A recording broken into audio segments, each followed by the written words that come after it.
អឺតើលោកផែនសំណាងជួយបង្ហាញអំពីកម្មវិធីប្រដាល់គ្រូ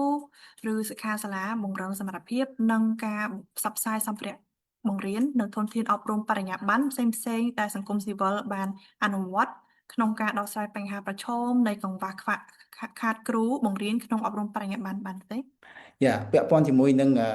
សំណួរដែលដែលអ្នកសម្បកសំណួរបានលើកនេះ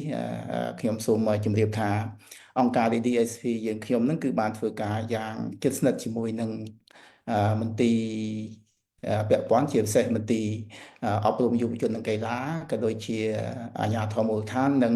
នាយកសាលានាយិកាសាលាដើម្បី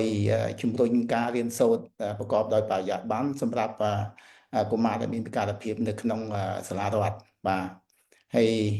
ពាក់ព័ន្ធជាមួយនឹងការអប់រំបរិយាបន្ននេះដែរយើងធ្វើការយ៉ាងជិតស្និទ្ធជាមួយនឹងនាយកនិងនាយិកាសាលាដើម្បីជួយបណ្ដុះបណ្ដាលទៅដល់លោកគ្រូអ្នកគ្រូដែលនៅសាលាបឋមសិក្សាដើម្បីឲ្យពួកគាត់នឹងបានចំណេះដឹងនិងជំនាញពាក់ព័ន្ធជាមួយនឹងអីទៅហៅថាពិការភាពអីទៅហៅថាការអប់រំបរិយាបន្នហើយនិងវិធីសាស្ត្រមួយចំនួនពាក់ព័ន្ធជាមួយនឹងការបង្រៀនកុមារដែលមានតម្រូវការចាំបាច់បាទដែលមានតម្រូវការចាំបាច់ហើយមួយទៀតដែរ DDSP ក៏បានជួយផ្ទាល់ទៅដល់កុមារដែលមានពិការភាពដើម្បីឲ្យពួកគាត់ចូលរៀននៅក្នុងសាលារដ្ឋក៏ដូចជានៅថ្នាក់សមរកម្មតាមរយៈការគ្រប់គ្រងសម្ភារៈសិក្សាតាមរយៈការគ្រប់គ្រងមធ្យោបាយធ្វើដំណើរបាទហើយ3ឆ្នាំកន្លងមកនេះសូមជម្រាបថា DDSP បានជួយកុមារនៅក្រៅសាលាក៏ដូចជាកុមារដែលមានពិការភាពនឹង2000ជាងនាក់ហើយជារៀងរាល់ឆ្នាំក៏យើងបានបណ្ដុះបណ្ដាលលោកគ្រូអ្នកគ្រូយ៉ាងហោចណាស់2ដងដែរដែលនៅក្នុងម្ដងយ៉ាងតិចក៏30នាក់នៅក្នុងមួយវគ្គអញ្ចឹងមួយឆ្នាំយើងបណ្ដុះបណ្ដាលប្រហាក់ប្រហែលពី60នាក់ឬក៏70នាក់មកពីសាលានៅក្នុងគោលដៅនៃរបស់បាននៃអង្គការ VDSP យើងខ្ញុំបាទ